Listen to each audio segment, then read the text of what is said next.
আমরা সামনে নির্বাচনে অংশগ্রহণ করব।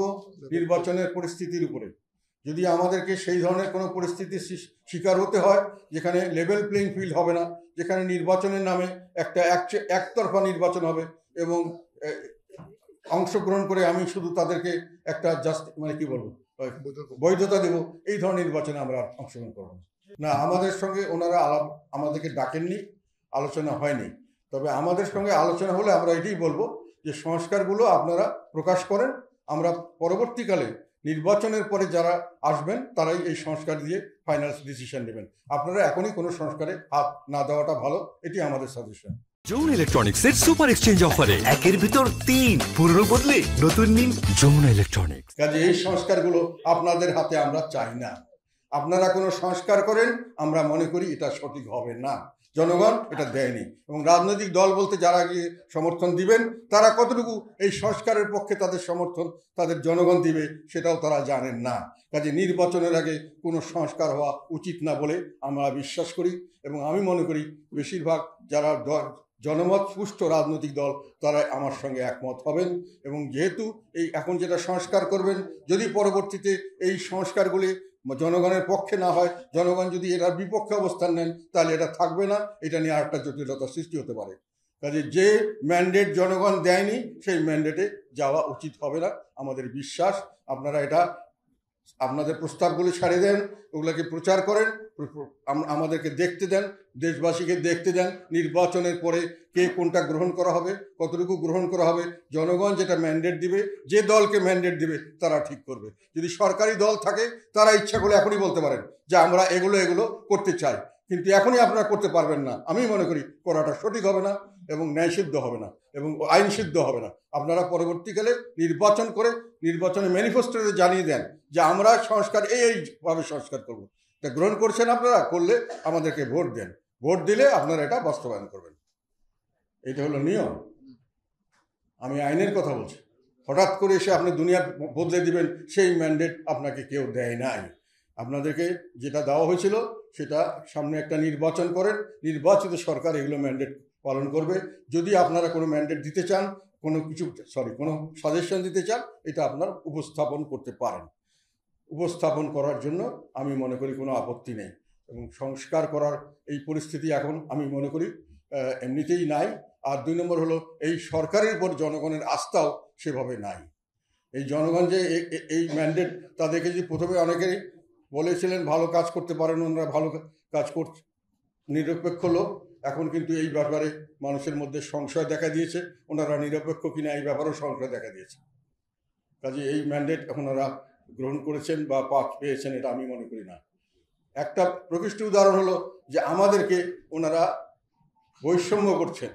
কাজে ওনারা নিরপেক্ষ হলেন কিভাবে? আমাদের নিউজ পেপারে আমাদের খবরাখবর দেওয়া হয় না, সাংবাদিকরা আমাদের খবর দিতে গেলে তাদের উপরে চাপ সৃষ্টি করা হয় বিভিন্নভাবে। তাহলে ওনারা নিরপেক্ষ কেমন করে হলেন? আমি সেই নির্বাচনে যদি অংশগ্রহণ করি তাহলে ওনারা তো আমাকে সঠিকভাবে প্রচার করবেন না, আমাকে অপপ্রচার করতে শিকার হতে পারে। যে এইসব জিনিস তো আমার সঙ্গে শুধু নয়, আর অনেকের সঙ্গেই এটার প্রশ্ন আছে। আরেকটা বিষয় আমি মনে করি বলা উচিত, সেটা হলো যে জনগণের যদি সার্বিকভাবে জনগণকে নিয়ে সামনে এগিয়ে যেতে চান এবং যেটাকে বলা যায় যে স্টেবিলিটি, স্থিতিশীলতা চান দেশে এবং রাজনীতিতে, তাহলে সকলকেই রাজনীতিতে থাকতে দিতে হবে, সকলকে নির্বাচনে অংশগ্রহণ করতে দিতে হবে। জনগণের হাতে ছেড়ে দিবেন কে ভালো কে মন্দ, কে কতটুকু দোষ করেছে। আর বিচার বিভাগ বিচার করবে। যদি কাউকে দোষ করে ডেফিনেটলি দোষী লোককে শাস্তি দিতে হবে, কিন্তু দোষী বিবেচনা করে দোষী প্রমাণ করে তারপরে দোষী অভিযোগ করলেই সে দোষী হয় না। অভিযোগের পরে আপনাকে সাক্ষী প্রমাণ দিয়ে নিরপেক্ষভাবে বিচার করে যখন প্রমাণ করবেন যে সে দোষী, তখনই সে দোষী। আর কোনো দল দোষী হয় না। আমি মনে করি যে দল প্রচলিত নিয়মতান্ত্রিক রাজনীতির মাধ্যমে সরকার পরিবর্তনকে বিশ্বাস করে না, সে সমস্ত দল ছাড়া আর বাকি সব দলকেই জনগণের সামনে রাজনীতি করতে দেওয়া উচিত। এটা আমি সবসময় বলে আসছি, এখনও বলছি।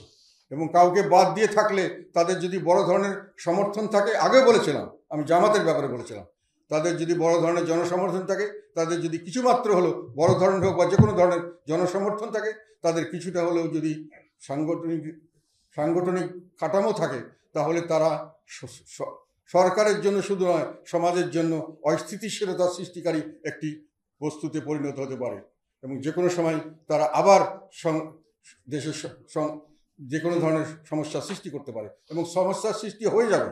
কারণ এখন দেশ যেহেতু খারাপের দিকে যাচ্ছে, মানুষের অবস্থা ভালো না, মানুষের বিভিন্নভাবে অসুখী, সেখানে যে কোনো লোককে বাদ দিয়ে রাখলে তারা যদি এই নির্বাচনের বিপক্ষে তারা যদি পরবর্তীকালে কোনো আন্দোলন ডাক দেয় এবং তার পরবর্তীকালে সরকারের বিরুদ্ধে আন্দোলন করতে চায়, সেই আন্দোলন তারা যথেষ্ট সমস্যা সৃষ্টি করতে সক্ষম হতে পারে।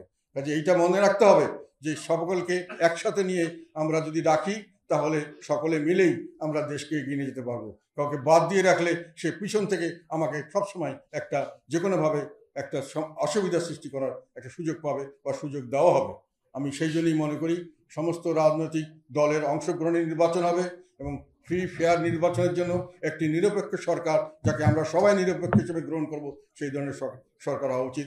বর্তমান সরকারকেও সেইভাবে হয়তো চিন্তা করতে হবে যে আমরা নিরপেক্ষতা বজায় রাখতে হলে কি করতে হবে, সেই ধরনের বন্দোবস্ত তাদের নেওয়া উচিত। এটা আমার ব্যক্তিগত ধারণা এবং আমরা মনে করি এটাই হলেই সামনের দিকে দেশ এগিয়ে যাবে এবং ভবিষ্যতের